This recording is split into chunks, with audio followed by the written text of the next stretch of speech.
18 अक्टूबर को अखिलेश यादव और इकरा हसन का मालेगांव दौरा ये पहले से ही डिक्लेयर था, मगर पूरा शेड्यूल नहीं मिला था। आज जो है उनका शेड्यूल मिल गया है। 18 अक्टूबर को अखिलेश यादव और इकरा हसन आ रहे हैं। शाम में 6 बजे से 9:30 बजे तक अजीज कल्लू स्टेडियम में एक जलसा होगा और उससे पहले भी कुछ प्रोग्राम बनाए जाएंगे।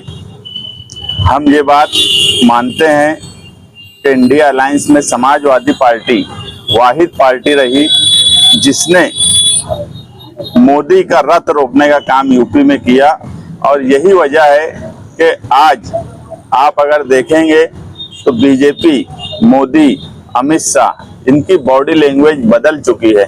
10 साल में इन्होंने जो हिटलर शाही की वो इस मर्तबा सरकार तो जरूर बनाए, मगर कमजोर सरकार होने की वजह से कहीं ना कहीं उनको बिल पास करने में भी तकलीफ हो रही है। और जिस तरीके से वो धांधली कर लिया करते थे वैसी धांधली फिलहाल नहीं नजर आती, और इस काम को अगर किसी ने रोका है तो वो अखिलेश यादव और समाजवादी पार्टी ने रोका है।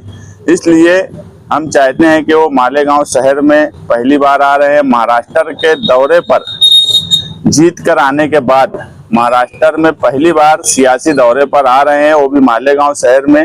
ये हमारे शहर के लिए भी बड़ी बात है, और हम इस प्रोग्राम में इंडिया अलायंस की तमाम ही पार्टियों को बुलाने वाले हैं कि इंडिया अलायंस की जो पार्टियां हैं, जो जिम्मेदार हैं मालेगांव शहर में, और दूसरी तरफ भी अगर सोबत आई बच्चाओं member of parliament India alliance से चुन के आई और उनकी जीत में सबसे अहम रोल मालेगांव शहर ने अदा किया, तो उनको भी बुलाएंगे।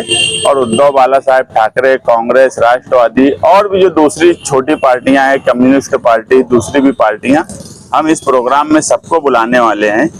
उसकी वजह यही है कि आप देखेंगे तो 10 साल जिस तरीके के मुसलमानों पे बीते हिंदुस्तान में, इंडिया अलायंस को ताकत मिली, समाजवादी ने रोका, तो आज कहीं ना कहीं मुसलमान इस इंडिया अलायंस और समाजवादी से मुतमईन है पूरे हिंदुस्तान में कि ये पार्टी जो है इनके साथ अगर मुसलमान रहेंगे, इन पार्टियों के साथ, तो वो कहीं ना कहीं बीजेपी को रोकने का काम करेंगी, ना कि दूसरी ऐसी पार्टियां जो 10 साल इससे पहले भी थी, मगर वो पार्टियों ने, जैसे एमआईएम ले लो या बीजेपी ले लो, इन पार्टियों ने कभी मुसलमानों के हक में कोई बात हो, ये बात बोल तो दी होंगी, मगर उसके असरात कभी पड़े नहीं। इसलिए अखिलेश यादव का जलसा कामयाब करने के लिए पार्टी के जिम्मेदारान मेहनत करेंगे और मालेगांव शहर उनका शानदार इस्तकबाल करने के लिए 18 अक्टूबर को तैयार रहे। अभी हमने जो है एक जलसे का जो प्रोग्राम हम बना लिए है, उनका दिन नहीं आने का, यहाँ मालेगांव शहर आ जाएंगे। बाकी का जो प्रोग्राम है वो प्रोग्राम हम लोगों से बातचीत करके तय करेंगे, और कोई प्रोग्राम उससे पहले मुलाकात का या उनके रुकने का इंतजाम ये सब हम लोग तय करेंगे। एक जो मेन जलसा है वो 6 बजे से 9:30 बजे तक ये तय है, बाकी का प्रोग्राम हम तय करेंगे। अभी इसी पार्टी में रहने वाले सेकुलर लोग अगर कोई पार्टी में है, उनके हल्के में क्या पोजीशन है वो हिसाब से वो लोग कामकाज करते। अगर ये एक वीडियो आ रहा है तो आप अगर देखेंगे तो इकरा हसन के एहतजाज और इकरा हसन के बोलने पर ही वो साधु को अरेस्ट किया गया। ये भी बात बिल्कुल बराबर है कि सबसे पहले अगर ऑब्जेक्शन किसी ने यूपी में लिया तो इकरा हसन ने ली।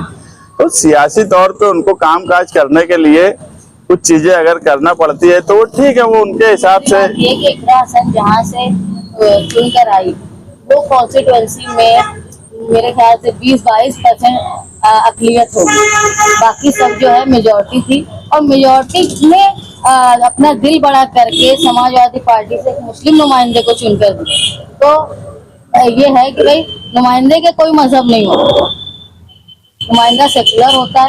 वो उन्होंने जो किया तारीख मिल गई थी, मगर हम लोग यही बात बोले थे कि पिछली बार कहीं ना कहीं 9 अगस्त का प्रोग्राम डिले हुआ और उसकी कुछ वजूहात थी, लेकिन इस मर्तबा नहीं होना चाहिए। तो हम कल धुलिया भी गए थे अबू आसिम आजमी साहब को यही बोलने के पूरा फाइनल शेड्यूल मिल जाएगा तो ही हम जलसे का और प्रोग्राम का ऐलान करेंगे। तो अभी उनका फाइनल शेड्यूल हुआ है, इसमें कोई चेंजेस होने के जैसे हालात नहीं दिखते।